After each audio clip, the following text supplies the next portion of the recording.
Whew. Thank you. I'll catch my breath from They don't know what stairs. they're looking at. Just start by Getting a drink. state your name into the microphone, please. Sean Johnson. Good job. David Parrott. Just make sure you get a little bit closer when you answer those questions. Sorry. Mark Reardon. All right, go ahead, Sentinel. Hey, Coach, obviously you can never expect an early game, but how important is it getting out of here with a win? A win and a 5-inning win? I mean, you'll just take the win, first of all. Blood in the water comes later, you know. I mean, kids start to sniff that out and everything else. So it's, of course, important. Last 2 games, we've thrown 2 guys. So that's huge for us. Can you explain, is there any reason the last couple of times you've been here, you struggled in game 1 and you've gotten on the roll afterwards? I mean, I don't know. Maybe these guys can. I tell them all the time just to relax and enjoy it. We started our practice before this game, our BP, and I stopped them and brought them back together.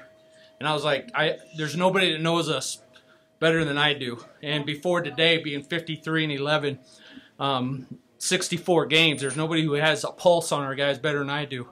And from the bus ride, from the hotel to our practice field, it wasn't us.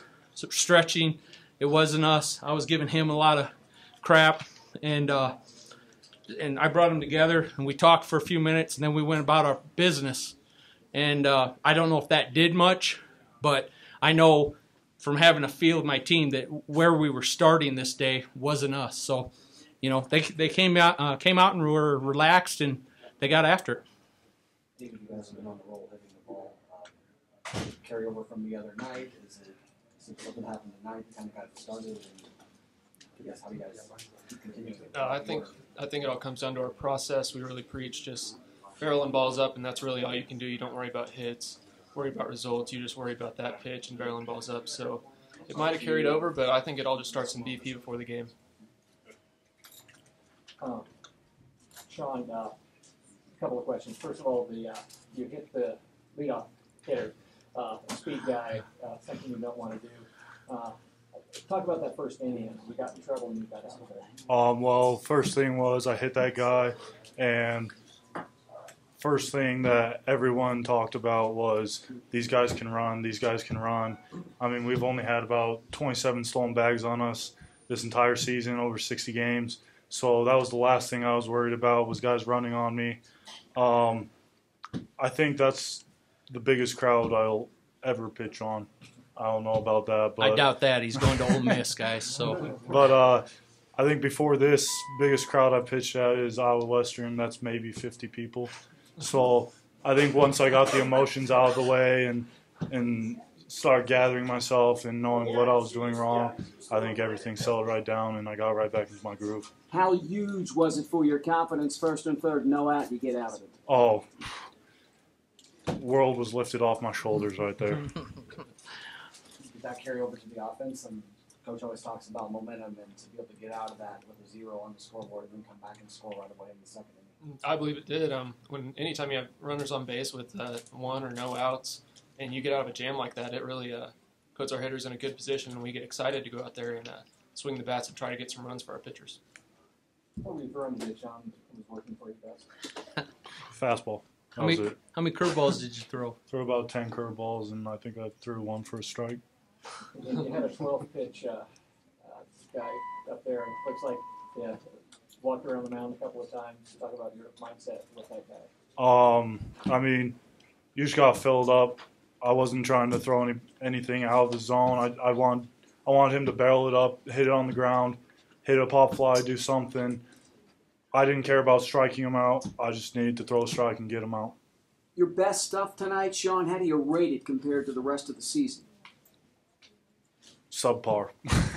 It really was. I mean, he's not being. I mean, he just, and he didn't even throw 10 breaking balls. He threw like 6. I'm calling. So he threw 2 changeups and 6 curveballs. He had his fastball away. I'm guessing it was upper 80s, lower 90s. I don't know if the gun here is very accurate or not, but I mean, we moved the ball in and out. a fastball in and a fastball away when he's throwing like he is two different pitches. And, that's what we were using a lot tonight. I just feel like this team is playing with complete confidence right now. I get this feeling when I watch them and when you're around them. I really don't know if it's confidence because, there's life after Iowa Western. And, this is all great. And I tell them all the time, we handle highs and we handle lows and life goes on. And this is great. We all agreed when I brought them together, what I was talking about before with the practice and stop it. I said, hey, we can all agree we want to win. Everybody here wants to win. We can all agree on that, but it's not going to happen for everybody. But, there's a process. You can't worry about results. And what he was talking about with the hitting, David's a sophomore. He listens every day to us. He believes in it. All you can do is barrel balls up. That ball he hit a double.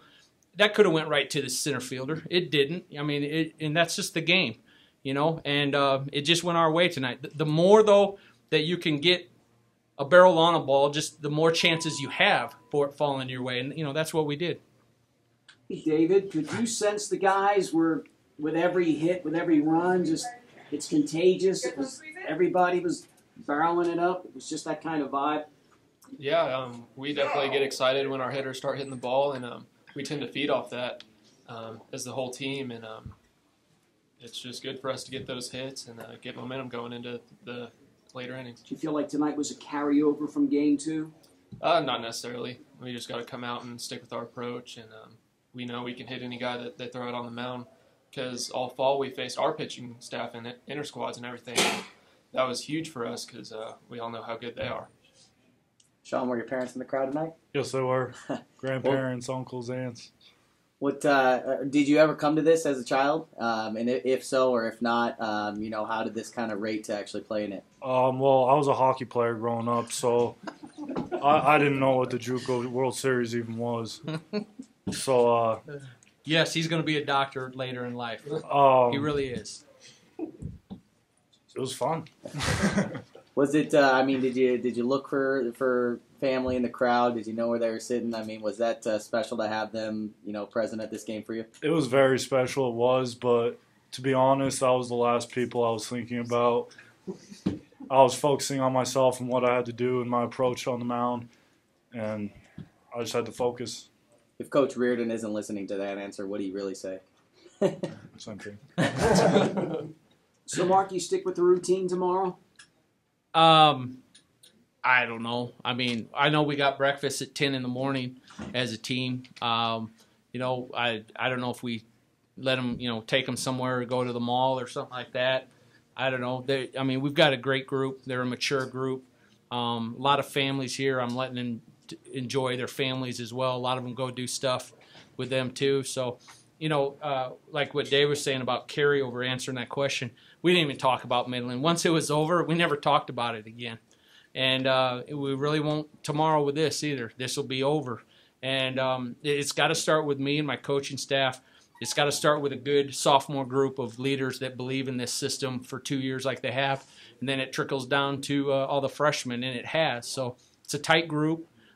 Today was great. It's over. We handle highs. If we lost it, we would have handled the low, and we show up again tomorrow. Who do you throw next?